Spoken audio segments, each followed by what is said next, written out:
Hello, Duke fans. Welcome into the Duke Blue Devils Insider Podcast, your daily podcast for all things Duke Blue Devils news. Just like every day, we thank you so much for tuning into the show today to get your latest on the Duke Blue Devils.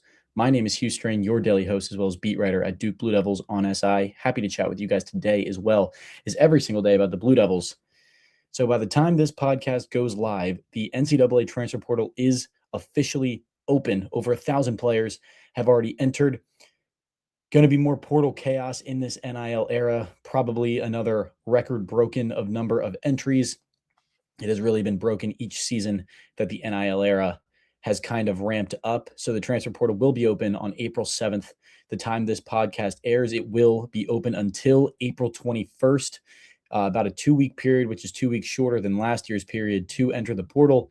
After April 21st, the only players who can enter the portal are those who experience a coaching change, if that is the case. The transfer portal open, and Duke, I think, in comparison to most other programs around college basketball, is in a very unique position with the transfer portal, considering what it's done in the past. In these last few years, really, when NIL has kind of made this transfer portal run rampant, almost like free agency in a sense. Not almost, it is essentially free agency in a sense for a lot of these guys. Duke hasn't really relied on the portal much at all. It's sort of relied on retaining its talent and getting in young talent. Duke has cemented the number one overall recruiting class 3 years in a row, including the 2026 one that is coming to Durham this fall. But Duke hasn't really utilized the portal, not necessarily to its advantage. It just hasn't really used it as a priority in the sense of how a lot of other programs around the sport utilize it. Last season, Duke did ink a monster portal addition in guard Cedric Coward from Washington State, one of the top shooting guards in the portal, a top 10 overall player in the portal. Cedric Coward ultimately elected to stay in the 2025 NBA draft. He was a top 15 pick to the Memphis Grizzlies, where he is having a very solid freshman season or rookie season in the NBA. But Duke, again, just not really utilizing the portal much, but that could change this year. It might be forced to. We've mentioned it on previous shows. There's a lot of really interesting decisions, I think, for this program relative to what it's seen in the past in terms of just the amount of rotation production it's expected to lose. Really, year in and year out since John Chair has been head coach, each season ends, and we're expecting the majority of Duke's production to leave the program, most likely head to the NBA. And this season feels a lot different. Cameron Boozer will in all likelihood be gone as a consensus top 3 pick in the 2026 NBA draft. But you got guys like Isaiah Evans, Patrick Gungba, Dame Sarr, Nick Hamenya, Caden Boozer, Caleb Foster. Not all of those guys are necessarily garnering a ton of NBA attention, but I think their futures are in question. I think Caleb Foster is a near lock to come back. I'd be very surprised if he is not back in Durham. But besides that, a lot can go either way. Isaiah Evans and Patrick Gungba obviously will have the biggest impact on the Blue Devils with their decision. I think both are slightly more likely to head to the NBA, but both makes a lot of sense to kind of argue a return to Duke for each of them. And then guys like Dame Sarr, Nick Hamenya, and Caden Boozer kind of weighing a return to Duke or potentially hitting the portal. Doesn't seem like a lot of NBA attention is headed their way. But as we know right now, or at least in all likelihood, the one position of need Duke currently has, again, this could change based on which guys on this current team leave, whether it's the NBA or the portal, whatever that may be. The one position we know Duke needs is center. Malik Brown is out of eligibility, and Patrick Gungba, in all likelihood, will be headed to the NBA. We did a previous show on him. I think he will enter the NBA draft just because I don't think his draft stock will ever be as high again as it is right now, really because of his injury history. And Gungba is a projected first-round pick in a very weak center class. The only center consensus really is that's over him is Jaden Quaintance out of Kentucky, who barely played this season. But besides from Quaintance, there's really no one ahead of Gungba. Again, projected first-round pick around picks sort of 24 to 30 range. But these continued foot issues, I think, could become a problem, especially as he gets older. He just wrapped up his sophomore season. I think he heads to the NBA. So if Gungba heads to the NBA and Malik Brown's already out of eligibility, Duke is wiped clean at the center spot and will really be forced to go in the portal to get one. It's not really adding much center depth through its recruiting class. It's bringing in 4-star Canadian 7-footer Maxime Meyer, but he probably won't be ready to go right away. So here are a few early portal targets, again, right as the portal opens, that I think could be of interest to Duke, potentially bring in and be that kind of anchor defensive center, versatile guy that these Duke bigs have relied on over these last couple seasons. The first is Anton Bonke from Charlotte.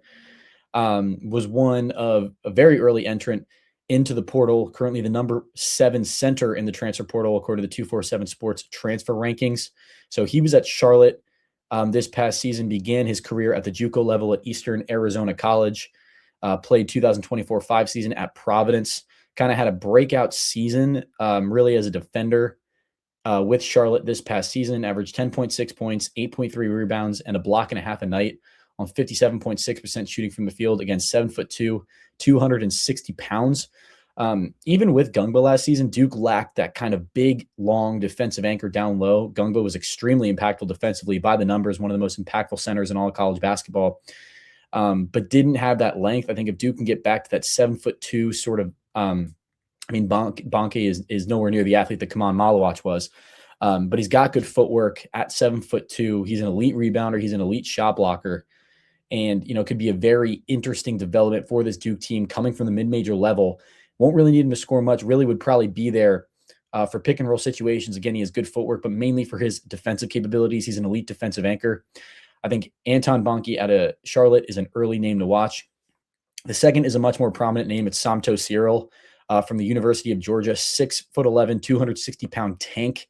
Was one of, if not the best shot blockers in all of college basketball this past season. Played his sophomore season at Georgia, where he spent the first 2 years of his collegiate career. This past season, 9.3 points, 5.4 rebounds, 2.2 blocks a night on 76% shooting from the field, just about. Finished second in the SEC in total block shots at 74. Again, very physical, very long, very big guy down low. He's got a very high motor and just fits kind of that build that I think a Duke center tends to fit. Again, elite defensive anchor, which I think when Duke goes after the center position at all, really prioritizes. Duke has its wings, it has its guards, it has its scorers. But for a center, he'll be there defensively. A physical presence at 6'11" and 260 pounds that's established himself as an elite shot blocker and also a very solid rebounder, and just a physical presence down low who can switch if needed, not necessarily at 4 positions on the floor, but can switch around. But just having that anchor down low, I think will be a major, major sign for the Blue Devils going forward and a very important piece. Cyril is the number 2 center in the portal right now, according to 247 Sports. Again, one of the best shot blockers in college basketball, another name to watch out of Georgia.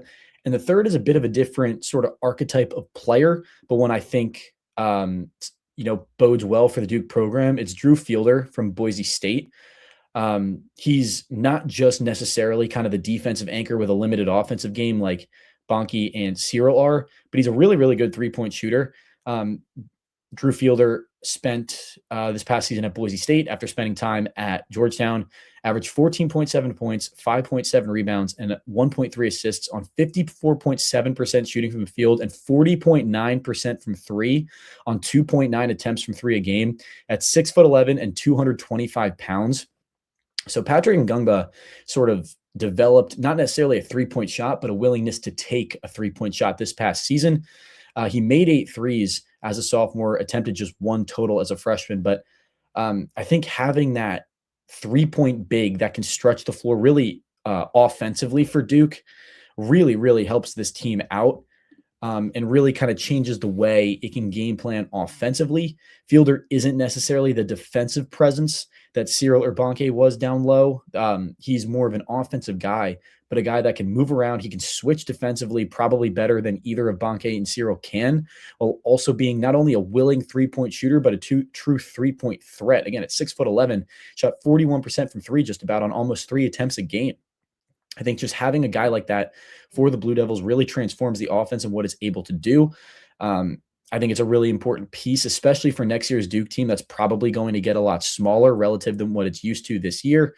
I don't think it's going to have as much sort of star power ready to go right away. Obviously, you're losing the National Player of the Year, and I don't think really anyone coming in for Duke in terms of freshmen translates to be a National Player of the Year candidate right away, that type of talent.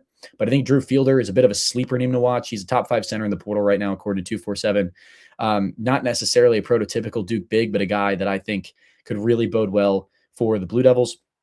But those are 3 early portal targets for Duke to watch and for Duke fans to look out for at the center position that Duke needs. Obviously, there's so many more to go. So many more guys will enter. Tomorrow will be chaos.